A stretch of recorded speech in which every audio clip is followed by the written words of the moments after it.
Well, evening, folks. Old Buster coming to you again. Got another little story. Name of Chores. I want to say I appreciate all of y'all dropping by and stopping in and listening to us every week. Of course, if you ever have anything to say or want the originals with all the pictures and other writing about sites we've seen, well, just write Buster and the Boys at yahoo.com. Thank you for dropping in again, and be glad to hear from any of you. Chores. Walter told Buster to hold him down. Walter was a-cutting some hogs, and Buster was a-helping him for a day or two. Well, Buster's grandpa Gus and Walter's pa made it up to trade off some labor with the boys doing the work, which they was all right by them. There was some yearling calves to brand, and them dang hoofs hurt like the dickens when they kicked you. Buster and Walter told Walter he'd do the branding and cutting and let Walter do the bulldogging and holding.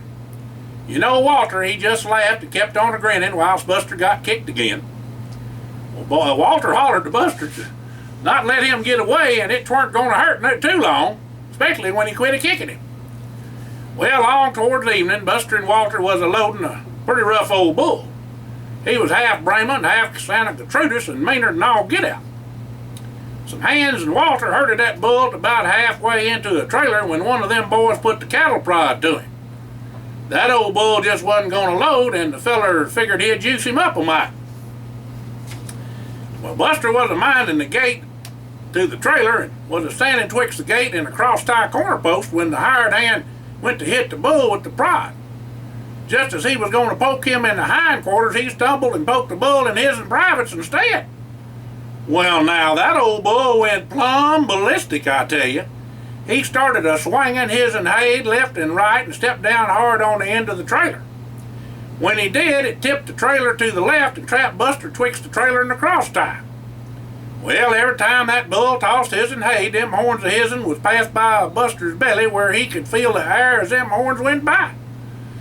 The first pass took off Buster's shirt, but didn't hurt him none.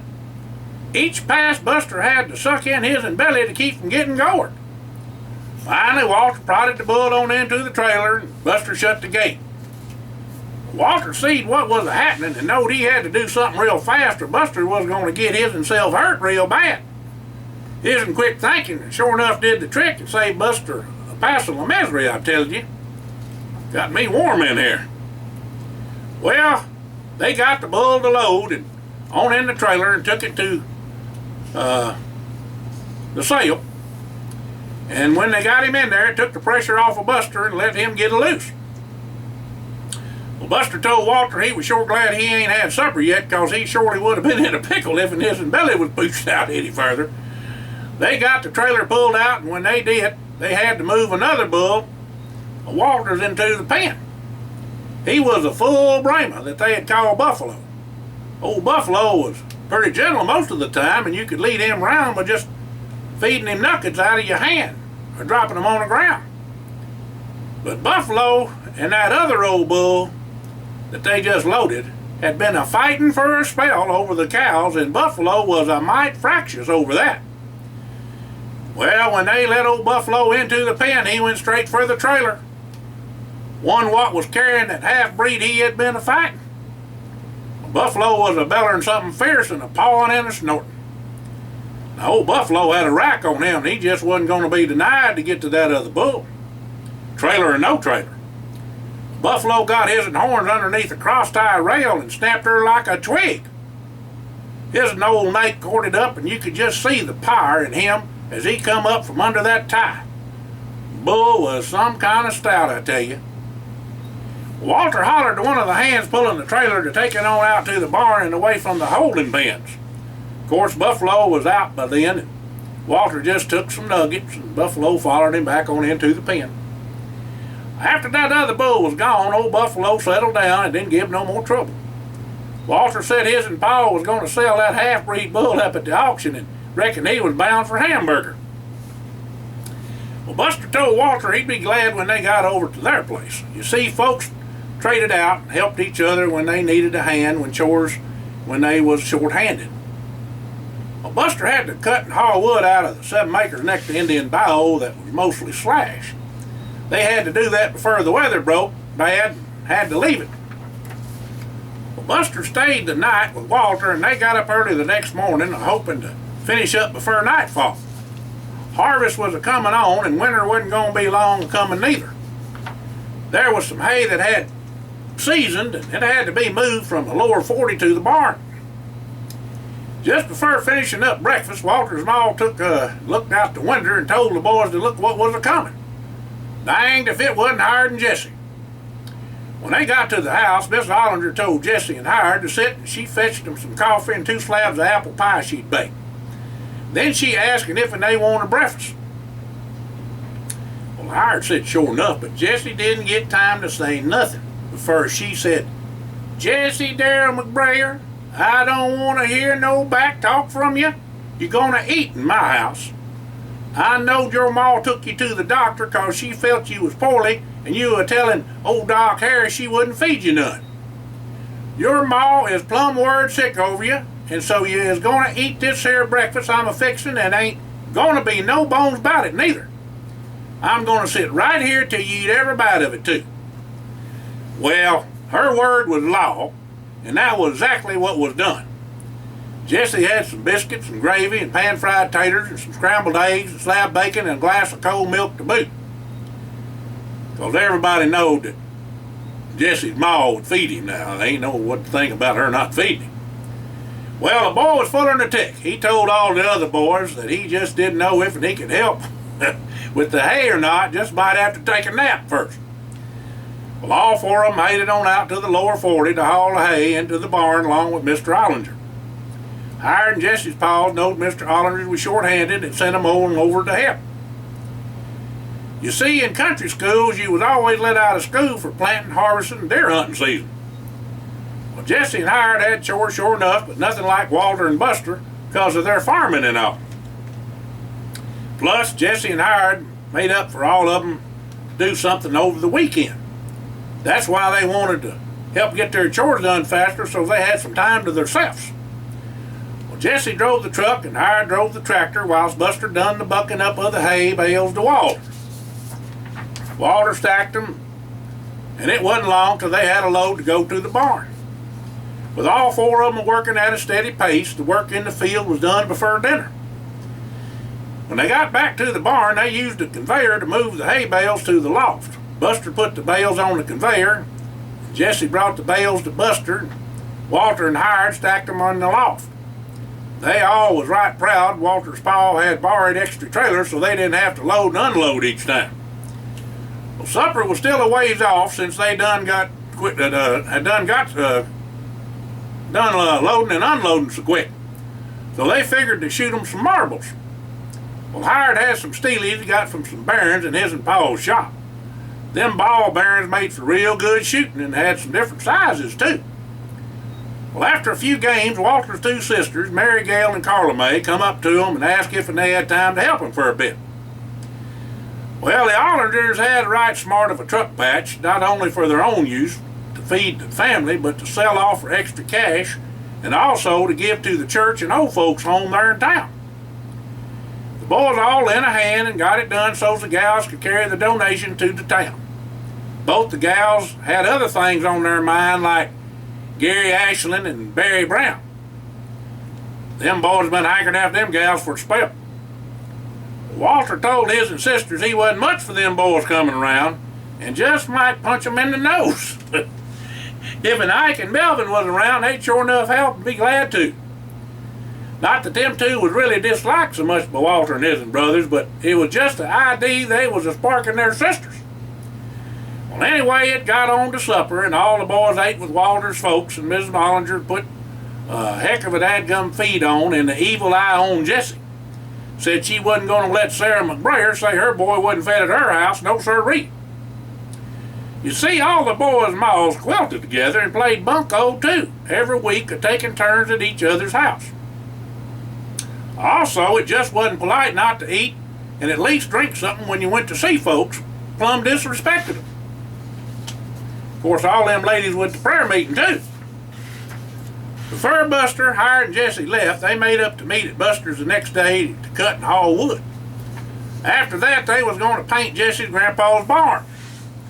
Well, Howard's pa was short-handed and on a big job, and he had just needed some help for a couple of 3 days or so too. So reckon the boys would all be a mite busy for the next week. Maybe even 2 weeks. Buster and the boys lit out for the woods early after breakfast in an old Chevrolet pickup they used for farm work. It was Buster's truck, and it was old and ugly, but run real good. Buster done had the chainsaws, gas and oil, spare chains, files, wrenches, splitting maws, and wedges loaded up when the boys got there. Jesse stayed over the night before because he had some studying to do at the library and appointment with Mr. Green. He was the lawyer that was the family and the boys' legal advisor. What I was going to say before I got tickled is he sure didn't want to go home and let his mama get on to him about that eating. Well, Jesse was a figuring to do lawyering for a living and had to take a test to go to the University of Alabama. Another reason was Bear Bryant was there coaching, and his and folks knowed Bear when he was in Carthage, Arkansas. Bear was born in Arkansas, and Jesse's pa met Bear and his people through the gas company, Southern Natural Gas. Jesse's Uncle Cecil had a deer lease with Bear's pa and uncles in that part of the woods too, and went down to hunt every year. Buster said he was going to drive down the levee and down to the bottom since it was dry. If it was too wet, he'd have to leave the truck up at the top, and that would make things a trifle harder, toting things backwards and forwards. All that wood gets to be heavy after a while. Sure enough, it was dry, but that old levee was a mite more steep than you would have figured. Well, Buster just bailed on off down the slope, but it was too much of an incline to stop, and Buster wrapped that Chevy around a pretty good old sweet gum tree. It kind of bent like a horseshoe. It's still run all right, but run down the road a little sideways, east to west, I reckon. Well, the boys got on to cutting trees. They fell might near 2 bob truck loads before they went to splitting, and was a getting along real fine till Buster come up to near the bayou. Twixt lightning and a windstorm, a big old post oak tree done seed his and day. It was uprooted and leaning into some of them bitter pecan trees they was a-cutting for smoking and barbecuing. They called a tree like that a widder maker, 'cause it done killed many a logger. It was so dangerous. You just never knowed when it was going to fall hung up like that. The wind could blow it over even, or just gravity itself. Buster was off a bit from Howard and Walter, and Jesse was a-going for water and something to chomp on for when they all took 'em a break at mid-morning. About that time they heard a crashing and Buster a hollering. Walter and Howard got there first and then Jesse. What had happened was that Buster cut one of them bitter pecans and it fell over on the tree supporting the old post oak. It twisted and took Buster to ground, falling on him like it did. Buster Johnson Red kicked back and cut Buster's leg when that tree fell on him. He still carries a scar today from all that. Buster wasn't hurt really bad, but just trapped under that tree, and the boys couldn't budge it one bit, even with all of them a-lifting. Buster told the boys it was a mite hard to breathe, and could they get it up off of him a little so he could catch his breath. Hard as the boys tried, they couldn't budge at their tree. All the boys took to cutting on it wasn't making no real progress because of the way the tree was buried up in that gumbo and it being across the bar ditch. If they didn't cut it just right, it would pinch Buster in a bind and liable to do him in. Well, about that time, Tench come along. Tench was a right partial to Buster, you know. Tench was a colored feller out from the old cemetery road. He worked out for the Adams boys in the cotton fields and the gin in the winter. How all this come to be is that Buster was a-coming in late one night and seen Tench chained to a post out front of the police station at the old train depot. The story was that Buster stopped his in old Ford and went up to Tench and asked him what in the world he was a-doing chained to that post. Now, it was Christmas Eve, and there was a freezing rain coming down pretty hard and colder than a well-digger in Idaho, I tell you. Well, Tench told Buster that the police picked him up for drinking, coming out of a juke joint on Shadow Lane, and wasn't going to let him go on home for Christmas with his wife and youngins. Well, needless to say, there was a tussle and they chained him up outside. Well, that put fire in Buster's eye, I tell you. Buster told Tench he'd get him out of there and back home pronto, not to worry. Well, Buster put his coat around Tench and went on inside the police station. Buster hollered out, "Who in the devil was a running the joint round here, and who said to chain attention to the post out front?"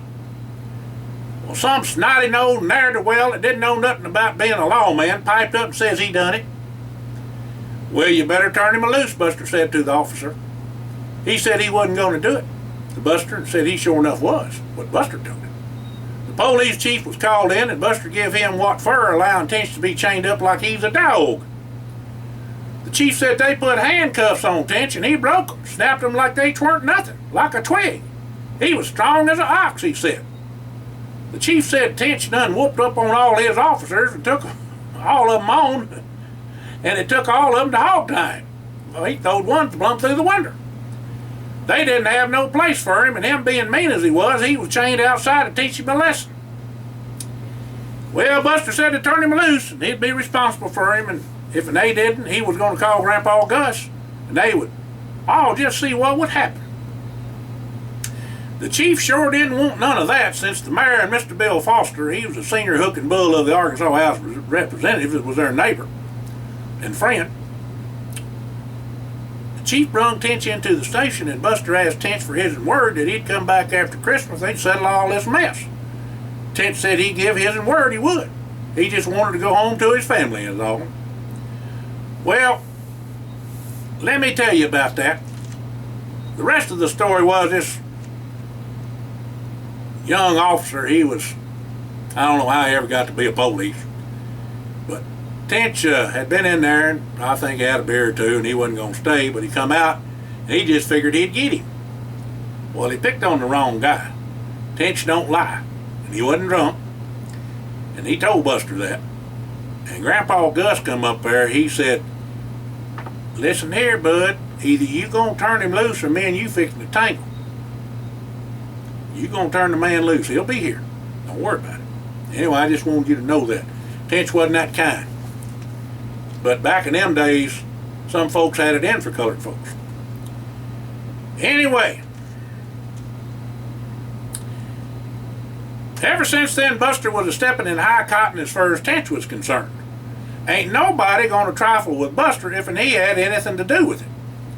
Tench picked up a bale of cotton one day when he was working at the gin, and that was witnessed by several folks. The feller was just unnatural stout, and a bale of cotton weighing about 500 pounds. Tench seen something was wrong and hollered over to the other side of the bayou to what was happening. Tench had been rabbit hunting with Mr. Bill's, that's Mr. Bill Sloan, beagle dogs, and they lived right across the road from Buster's grandpa and grandma. With his dogs, and just happened to be there at the right time and right place. Well, Jesse hollered to Tench that a tree done squashed Buster, and they couldn't get it off of him, and he couldn't breathe none too good. Well, old Tench crossed over a beaver dam and come running to help Buster. Well, Walter told Tench that they'd all tried to lift it off of Buster, but just couldn't get the tree to move an inch. Tench told the boys to pull Buster out when he got that tree up, and to do it fast like. He told Hired and Jesse to get some of them chunks they done cut and put it up under the tree to keep it up if he couldn't hold it long enough. Well, Tench hunkered down under that old post oak and began to lift it. The strain was so bad beads of sweat broke out on his forehead, and his face flushed red, and the veins in his neck corded up like rope. It took about 15 seconds before that tree begun to move. First off, the branches buried up in the ground broke free, and then Tench give a mighty heave and rolled that tree backwards, keeping it from coming back on Buster. Now, it was something just to lift that post oak, but to roll it backwards and keep it from rolling back on him and Buster was something else, I tell you. Took some kind of man. Ain't no telling what that tree weighed. Well, Hired and Jesse rolled them chunks they had up under the tree, they split up, and then all the boys pulled Buster out from under it into safety. Well, Tench seen that Buster was safe, and he dove out from under the tree and let it fall. He was fast for a big feller, and rolled and flipped with his feet running like a steam engine when he hit the ground. He got out of the way just in time, and that post oak took out a swath of half-growed trees for 10 foot. Well, Buster caught his in breath and thanked Tench for saving him. Tench said since they was cutting and hauling wood, he'd better help till they was done to make sure nobody was hurt again. Well, Tench told Buster he couldn't let Buster out of his sight for 1 minute because he was always getting himself into some kind of trouble. Well, all the boys just laughed and got out their dinner buckets and rested on that one. Buster paid Tench for working with them and kept him on till the day was done with all the work for Jesse's grandpa Esker and hired spot. The day after the Widowmaker fell on Buster, all the boys and Tench showed up to Jesse's grandpa Esker and Grandma Nanny's house to paint the barn. They waited for the dew to burn off, and whilst they was a-waiting, Grandma Nanny cooked up some sure enough good eats. Well, Grandpa Esker was a lot like Buster's grandpa Gus in what they'd eat. Buster would have to admit it would gag a gopher to see what them two fellers would scarf down, I tell you. Fried squirrel was on Grandpa Esker's plate with poke salad and scrambled eggs and sliced tomatoes with sugar sprinkled on them, just like Grandpa Gus.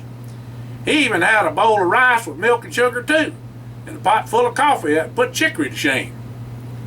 When Grandpa Esker took a bite of them eggs, then he took his spoon and turned it over and whacked that squirrel's head and popped it open like a balloon. Then he sucked the brains out of the skull and licked his and chops and smacked his and lips and declared that was a mighty fine breakfast. Woo, them fellers. Well, Grandpa Esker asked if the boys was going hunting anytime soon, because he dearly loved fried squirrel and rabbit, just like Grandpa Gus. The boys said they didn't reckon so because of other work to be done and all, and had to get to it if they was going to get that barn finished. Well, Grandpa Esker said to Jesse that he done bought the paint, had it all laid out for him. They was to paint each side of the barn with the paint he done put there. It was just like he wanted it, and not to change a thing. Jesse told him all right, and all of them left on out to get started. Grandma Nanny said she'd bring them some iced tea a bit later on, and well water was in the bucket.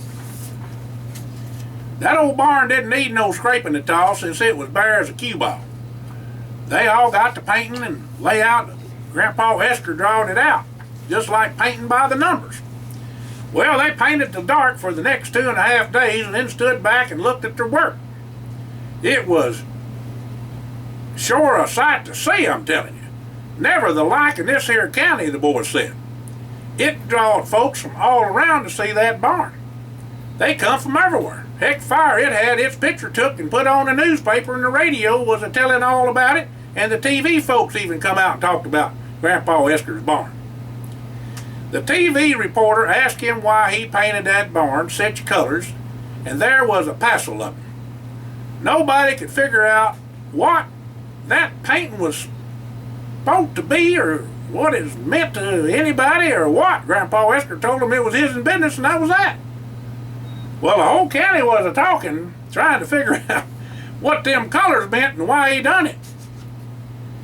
Well, it was all a mismatch of colors now. When Jesse and the boys left on out after cleaning up, they topped the rise and seed the barn in all its glory. They had done a real nice job and painted the barn exactly to Grandpa Esker's instructions. Well, Jesse looked to the boys and Tench and told them he knowed what it was, but not to tell a soul, for it was a secret. Well, Grandpa Esker didn't want nobody but him to know anything about his barn and the painting of it. It was a private affair of his. The boys all give the word they wasn't going to say nothing. Jesse said he done figured it out from not only seeing the barn from up there, but putting 2 and 2 together. From what Grandpa Esker was telling his Grandma Nanny. You see, there people come over from Scotland and been in America since well before the Civil War. It was his way of remembering the past and honoring the future with the McBrayer tartan and the rendition of the flag of their new country. Them plaid colors was on all sides, and the roof was painted in abstract stars and stripes of the flag of the U.S. of A. Each of the double doors was painted a mite different with the colors of the old McBrayer straight bourbon whisker label. That's that whiskey they had up there in Kentucky, you know, from his great-great-grandpa. On one door, and the colors of old McBrayer whiskey on the other. Now, what are you talking about? You wondered about that whiskey? Well, old McBrayer straight bourbon whiskey had a label. And then the colors of old McBrayer whiskey, when it first started, is a little something different. The barn was a beaut to Grandpa Esker, and Grandma Nanny and the boys let them have something to hold on to for the rest of their days. They was right proud of that old barn and what it meant to them, and the boys were glad they could help give them that. They all swore not to breathe a word to nobody about it neither.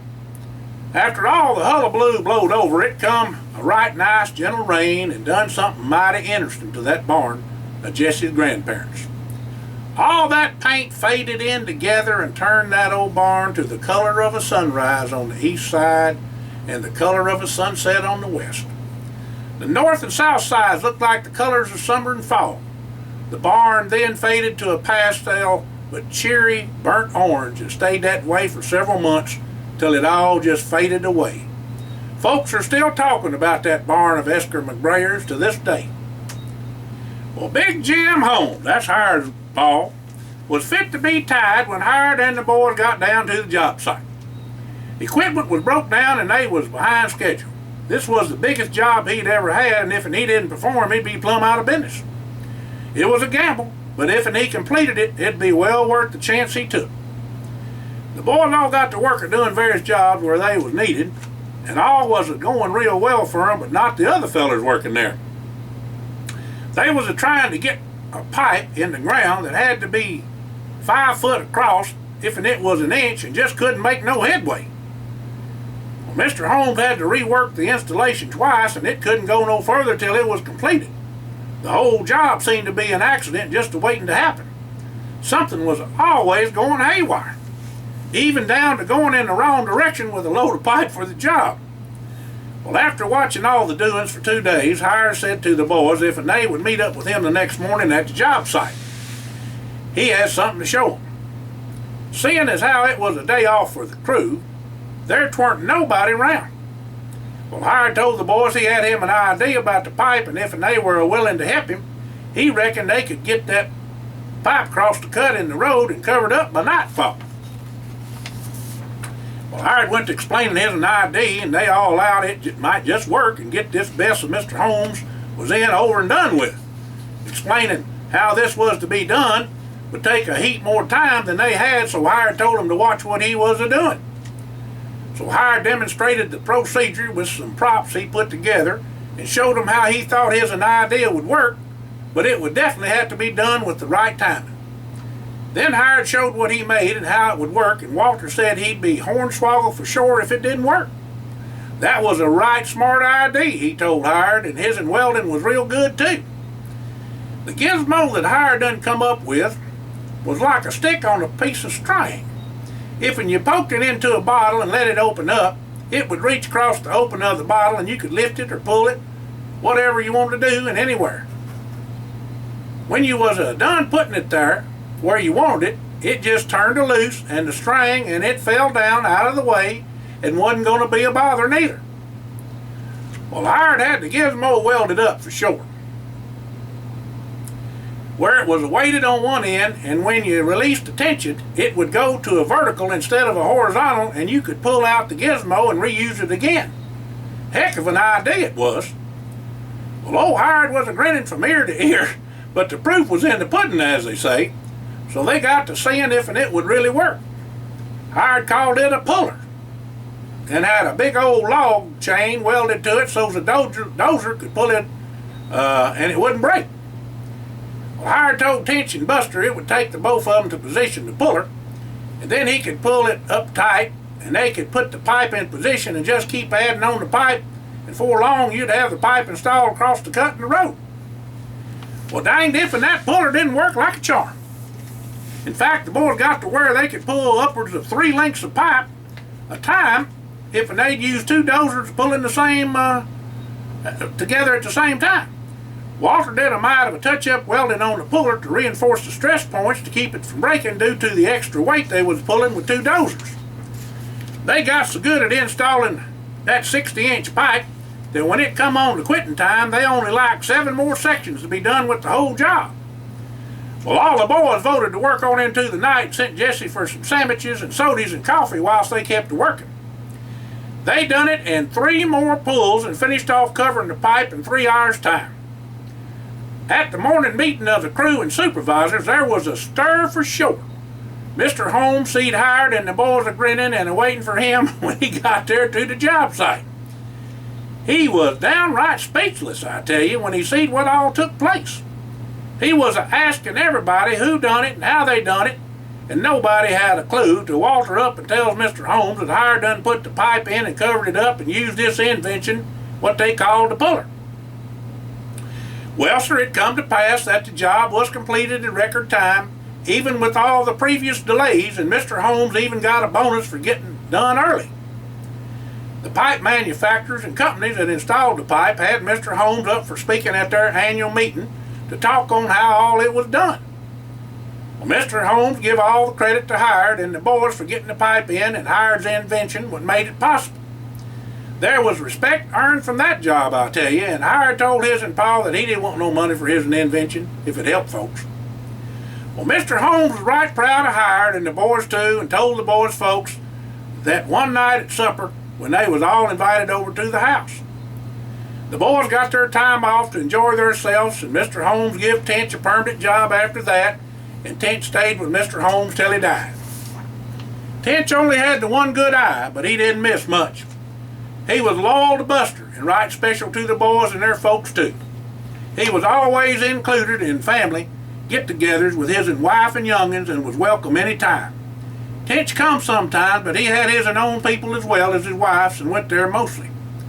Tench was killed by a drunk feller one night several years later, and it sure was a sad day. The boys done had enough money by then and see to it that Tench's wife was took care of and his and young'uns had a college education.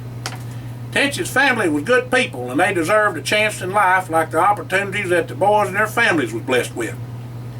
The fall of their senior year in school would always have a special place in the minds and hearts of the boys when it come to chores.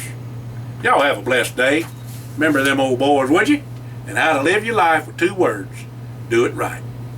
It's an old Buster signing out.